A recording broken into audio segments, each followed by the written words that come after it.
That was Mike Johnson making history by becoming the very first House Speaker to address British Parliament. And he talked about our shared history and friendship as we honor and celebrate America 250. He also talked about overcoming our challenges together, which was a real hat tip to the situation we find ourselves in with Greenland. Let's bring in national security and military analyst and international relations expert, Dr. Rebecca Grant. Dr. Grant, thank you so much for joining us. What are your takeaways and thoughts when it comes to this speech that we all just listened to together?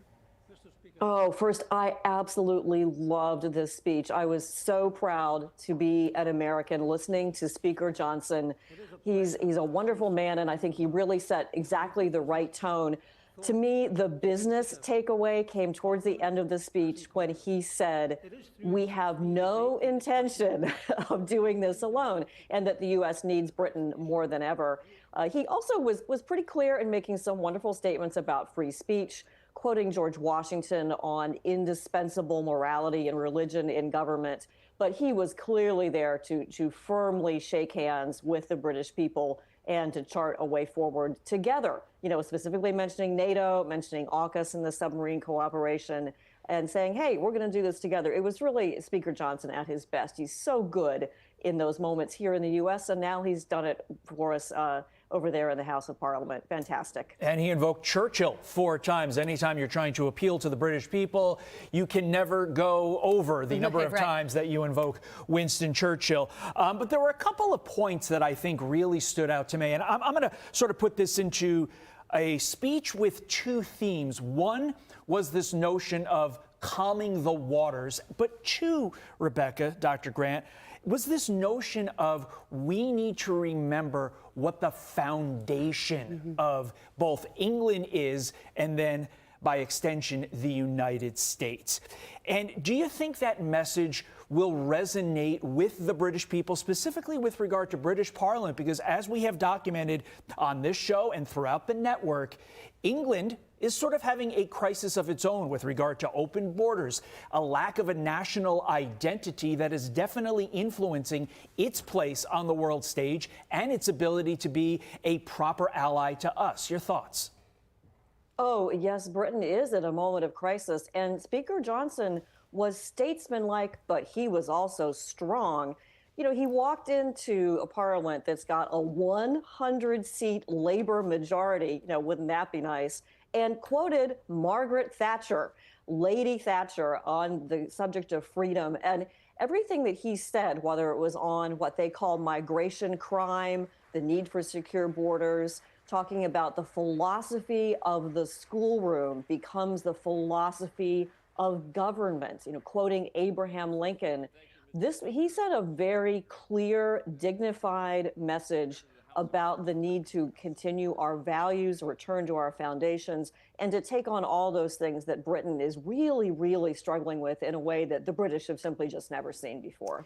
This was about a 30-minute address that the House Speaker just delivered to Parliament. And in the very beginning of it, this is the moment that will be played over and over again today, because the elephant in the room is, of course, the situation in Greenland. Here is the House Speaker saying 3 words, calming the waters. Watch. My mission here today was to encourage our friends and help to calm the waters, so to speak, and I hope to do so. As the Prime Minister said yesterday, let us look to agreement, continue our dialogue, and find a resolution, just as we always have in the past.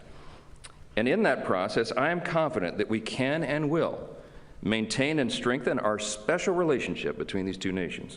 The U.K. is, of course, subject to that 10% tariff that the president just announced for being a part of the group of nations that sent troops to Greenland. Separately, the president is going to be in Davos, Switzerland, talking to world leaders about this very issue. So where do things go from here? Well, and behind the scenes, Keir Starmer has said, no, he does not expect there to be, you know, some invasion of Greenland. Trump has set the stage. He has put Greenland at the top of the agenda where it belongs. Britain understands the importance of Arctic security in the high north. They have forces that exercise there. They're part of that crucial strategic Arctic circle. And I think what we see now is it's time to negotiate. But President Trump has said what he wants, and the least he will get is a lot more defense of Greenland and a recognition of this. So this is really good. I'm glad to see Speaker Johnson. He can calm the waters, whether it was with Marjorie Taylor Greene, Hakeem Jeffries, or now calming the waters in our special relationship. But Dr. Grant, it is important to note that while he did name check China and Russia as the reason that we need to work together with regard to Greenland, he never said the word Greenland. He's sort of referred to the Arctic. Yeah, that was interesting. A very, very generic approach to that. You mentioned something that I think is so vital, and it was the mentioning philosophy of the schoolroom in one generation is the philosophy of government in the next. And there's also that sense of that Reagan-esque line, we need to recover confidence and resolve in itself, the notion of American democracy versus communism there. How vital is that message, not just to British Parliament, but to our nation on the whole at this, what the Speaker referred to, pivotal moment in history? Well, talk about calming the waters at a time when we see such turmoil caused unnecessarily in Minnesota. And, Britain has its own versions of turmoil as well. What he says is we really have to remember our foundational values. Those, of course, came from Great Britain and were brought to their fullest flower here in the United States. But he's right. We have to rebuild that every single generation. We can never take freedom, free speech, and prosperity for granted. The British know that as well, and it's true here in America. Yeah, I just can't get over how this speech is just coming at such an interesting and perfect time with everything, of course, going on with Greenland and our countries and the president being in Davos. So he's also going to be overseas. And there's going to be the signing of the second phase of the Gaza the board that will oversee the Gaza peace process. And also, it is his one-year anniversary of being in office. So just reflect on everything that is going on right now, the lead up to it, and what you believe the most important things that still need to be done when it comes to national security. Well, President Trump has in 1 year done an incredible reset of the national security scene, from bombing Iran's nuclear facilities to Venezuela, to all the disagreements and wars that he has settled around the world. But there is a lot more to be done. The high north and Arctic security in Greenland is one thing.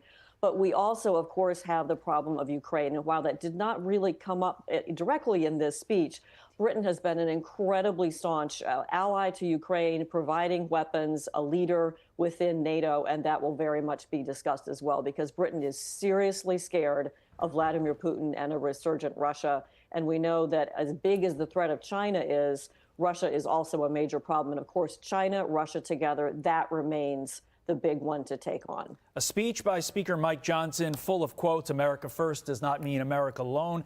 A strong America is good for the entire world, and a strong UK is as well. And quite frankly, the most important one, we will continue to be friends. And for those that don't know, Speaker Johnson has a background as a constitutional law attorney. Typically, they are in the appellate sphere. And when you think of attorneys, you think of trial attorneys. We bang the table, we yell, we gesticulate a lot. Appellate attorneys are different. They use calm, reasoned discussion, and that's what you saw on display right there. And a real student of history.